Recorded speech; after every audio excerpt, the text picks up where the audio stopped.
পর এলো আম পর কাঁচা আম পাকা আম টক টক মিষ্টি এই বুঝি এলো বৃষ্টি।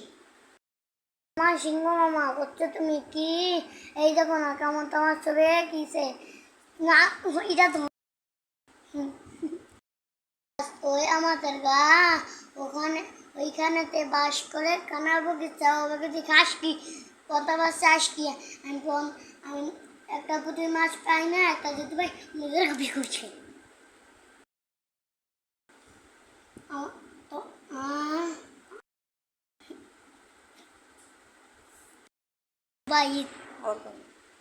আমার নাম মোহাম্মদ আবু জুবাইর। মোহাম্মদ আবু জুবাইর। আমার বাপের নাম আকবর রহু লাল গোলাপি।